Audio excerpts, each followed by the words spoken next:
Ahora que estamos en la segunda semana de Adviento, no hay duda de que han notado todo el comercialismo que conlleva la temporada navideña. De hecho, los artículos navideños han estado en las tiendas antes de Halloween. Y luego tenemos las estaciones de música navideña, las 24 horas del día, los 7 días de la semana que tocan desde el 1 de noviembre. Eso es muy temprano y parece que cada año es más temprano. Me hace preguntarme por qué. Además del dinero, tal vez a la cultura que nos rodea le gustaría que creamos que nuestra vida habitual está algo en suspenso mientras transmitimos alegría y noticias de gran gozo a la gente. Y estoy muy seguro además que a los anunciantes les gustaría que creamos que el momento más feliz del mundo es durante la Navidad. Nos pone de humor para comprar cosas, ¿no es cierto? Pero para algunas personas eso no es el caso. Hay angustia, pena, quebrantamiento y quizás recuerdos del pasado. En realidad la vida normal continúa. Los momentos difíciles de la vida no se detienen con una canción de Navidad o con una terapia de compras. Tal vez usted o alguien que conozca haya experimentado una pérdida este año y esté enfrentando tiempos difíciles en esta temporada. Por supuesto, como cristianos, tenemos una razón para gozarnos en Navidad.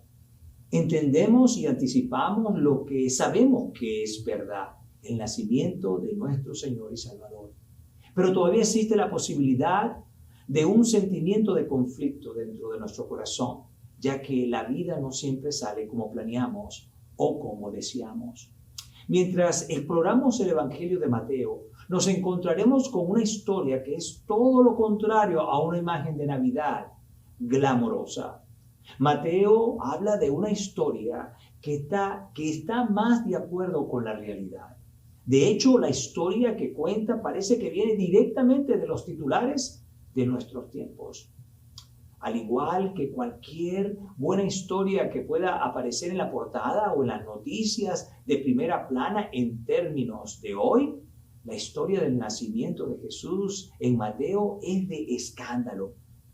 Incluso tiene un villano. A medida que exploramos el comienzo de la historia de Mateo en el día de hoy, veremos algunos personajes y escenarios importantes que impactan la historia de Adviento tal como la conocemos. Pero lo más importante es que veremos cuán presente está Jesús, nuestro Emmanuel, aquí y ahora, en todas las circunstancias de nuestra vida. Primero, echemos un vistazo a José. Este tipo al que se le llama un hombre justo, Mateo 1:19 lo declara así.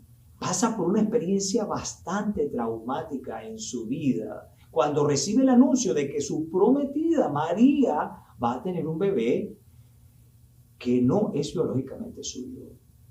Me imagino que escucha esta noticia con sorpresa y tiene que decidir qué es lo que tiene que hacer ahora.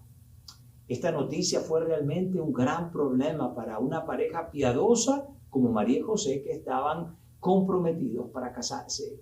La noticia de la infidelidad habría sido extremadamente humillante y podría ser peligrosa para María, ya que las mujeres eran asesinadas por este tipo de traición. Si hubiera noticias sensacionalistas en la Palestina del primer siglo, esta historia de José y María habría sido una historia sobre la que valía la pena leer, en especial en este pequeño pueblo llamado Belén. Nada más y nada menos que un chisme que valía la pena difundir. Es interesante que en realidad no veamos el lado de la historia de María en Mateo. Eso depende de Lucas contarlo. Mateo nos proporciona el punto de vista de José y cómo este hombre justo navega a través de una mala situación. Cuando consideramos nuestro mundo como es hoy, entendemos que los justos, como José, a veces sufren en realidad. No hay nada acerca de nuestra relación y compromiso con Dios que nos hace inmunes a las pruebas, el dolor y la desilusión en nuestra vida. están continuamente acechándonos. No importa cuánto lo intentemos, estamos propensos a las injusticias, a la opresión en nuestro tiempo. Pero echen un vistazo al versículo 20. El ángel dice, no temas. El ángel no dice simplemente buenas noticias o las cosas serán mejores o es la época más maravillosa del año. Admite que hay un desafío por delante y tal vez algo de temor. Pero parece que el ángel está llamando a José a resistir, permitirse que este trauma le cree un temor que podría cambiar radicalmente el curso de su vida y de tantas otras. Cuando Mateo nos recuerda la realidad de un mundo quebrantado, también experimentamos esa sensación de esperar ya por la promesa que el ángel comparte con Jesús. El versículo 21 dice, dará a luz un hijo y le pondrás por nombre Jesús porque él salvará a su pueblo de sus pecados. Y en el versículo 23 dice, y lo llamarán Emmanuel, que significa Dios con nosotros. En griego, Emmanuel se traduce con anu, a nosotros o nosotros, él, Dios. En particular, para el judío, esta era una noticia muy esperada. El versículo 22 dice, todo esto sucedió para que se cumpliera lo que el Señor había dicho por medio del profeta. El ángel está dando una opción a José. Puede tomar la palabra del ángel como verdad y hacerlo difícil, y hacerlo difícil, que sería preservar la vida de María y poner su propia reputación en juego si permanece con ella. O puede salvar su propia reputación y divorciarse de ella en secreto. Por supuesto sabemos que José elige quedarse con María y criar a Jesús juntos. Pero piensen en lo compleja que en realidad es la decisión de José. En su cultura pudo haber estado tentado a inclinarse hacia lo que la sociedad esperaría de él. Y eso sería castigar a María por su infidelidad. Pero José toma el camino difícil y escucha el mensaje del ángel, a pesar de que fue el más difícil de hacer. ¿Qué significa eso para nosotros, esta segunda semana de Adviento del año 2020? Bueno, creo que en nuestra vida tenemos muchas oportunidades para elegir a quién seguiremos. La cultura y el mundo que nos rodea, o Jesucristo, está allí. Cuando experimentemos situaciones difíciles, y lo haremos, o situaciones que pudieran requerir que tomemos el camino difícil para confiar en la sabiduría de Dios, por lo regular, ¿cómo respondemos? ¿Tomamos el camino fácil que la cultura nos haría tomar? ¿O nos mantenemos firmes con la verdad de Dios en nuestra vida? Continuemos en nuestra historia de Mateo 2. Hasta ahora, esta es una buena historia. Pero toda buena historia necesita un villano. Alguien que proporcione tensión y movimiento para mantener la audiencia interesada. En Mateo, esa persona malvada es el rey Herodes, que está en marcado contraste con José, que es obediente y confía en el plan de Dios. Tremenda diferencia. Herodes quiere dirigir su propio destino. Esta parte de la historia también tiene paralelo con uno de los villanos del Antiguo Testamento, el faraón. Los lectores de Mateo sabrían que Faraón por generaciones anteriores a ellos estaba allí. Ambos hombres eran gobernantes, tiranos que manejaban sus reinos con mano dura y vivían con la paranoia de que su poder con el tiempo sería usurpado. De hecho, el rey Herodes estaba tan paranoico de perder su poder que incluso vio a sus propios hijos como una amenaza hasta el punto de ejecutarlos. Entonces, ¿cómo comparamos las fuerzas temibles y amenazantes en esos días con la sociedad actual y el mundo sombrío que nos rodea? Por supuesto, no vivimos en un país donde temamos por nuestra vida debido a un faraón o un Herodes que son conocidos enemigos del pueblo de Dios. Pero sí vivimos en una cultura que puede distraernos de ver a Dios y darnos cuenta de que Jesús está en medio de todo con su gracia y amor. Quizás nos ayudaría a pensarlo de esta manera.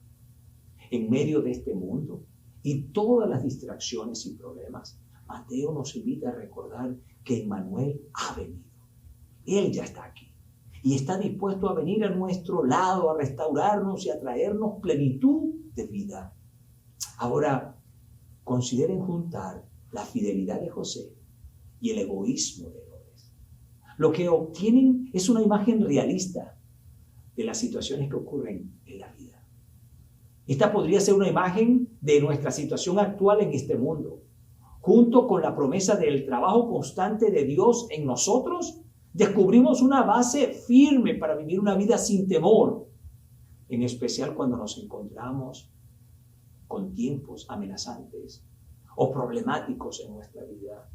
Emmanuel, Dios con nosotros. Al igual que la vida de José, nuestra vida puede estar llena de altibajos, triunfos y tragedias. Y llegan sin previo aviso. No hay previsibilidad para nuestra vida, pero nosotros como humanos, por lo regular, anhelamos lo que nos espera. Es como celebrar la Navidad a partir del 31 de octubre. A veces incluso tratamos de vivir en los buenos viejos tiempos, mientras evitamos la realidad de lo que sucede a nuestro alrededor. En realidad, todo lo que tenemos seguro es el aquí y el ahora. Creo que la historia de José nos enseña a no temer por el mañana o pensar en el pasado, sino concentrarnos en lo que tenemos en este momento. Recuerden, Emmanuel, Dios con nosotros en todo momento. En este mundo, tal y como es, tenemos una hermosa narrativa de un nacimiento para recordarnos que no importa por lo que estemos pasando, Dios en ella y Él está con nosotros. El teólogo metodista Adam Clarke lo expresó de esta manera. ¿En qué sentido entonces es Cristo Dios con nosotros? A Jesús se le llama Emmanuel o Dios con nosotros en su encarnación. Dios con nosotros por la influencia de su Espíritu Santo en el sacramento sagrado, en la predicación de su palabra, en la oración privada, y Dios con nosotros a través de cada acción de nuestra vida que comenzamos, continuamos y terminamos en su nombre. Él es Dios con nosotros para consolarnos, informarnos, protegernos, defendernos en todo momento de tentación y prueba, en la hora de la muerte, en el día del juicio, y Dios con nosotros, en nosotros y en Él por toda la eternidad. Un pensamiento importante más al concluir hoy. Los nombres Emmanuel y Jesús nos dirigen a una gran verdad sobre la vida cristiana. Como su nombre lo indica, el propósito mismo de que Jesús viniera a la tierra era salvarnos de nuestros pecados. Pero ser salvo no es algo que solo sucede en el momento en que aceptamos a Jesús en nuestra vida. Vivir como personas salvadas es vivir a diario como seguidores de Jesucristo. El nombre Emmanuel habla del propósito de ser salvo. Se trata de que vivimos una relación personal con Dios. El verdadero significado y propósito de la salvación no es nada si no vivimos día a día experimentando a Emmanuel, Dios con nosotros. ¿Qué en cuanto a nosotros hoy? Otra pregunta sería, ¿vivimos como si Dios está con nosotros? Piensen en lo que habría pasado si José no hubiera confiado en la proclamación del ángel y no hubiera entendido que Dios estaba y continuaría estando con él. Y ni siquiera nos adentremos o adentramos en el resto de la historia cuando José y María tuvieron que huir a Egipto para mantener a salvo a su familia. Pero Emmanuel, Dios estaba con ellos. Emmanuel, Dios está con nosotros. Hoy oro para que al mirar juntos una parte de esta porción, Dios te haya recordado gentilmente que Él está contigo. Él está en medio de nuestra vida en cada momento. Oro para que todos lleguemos a conocer en realidad el gozo que viene de confiar en Dios en medio de todos los altibajos de la vida, un momento a la vez. Emmanuel, Dios con nosotros.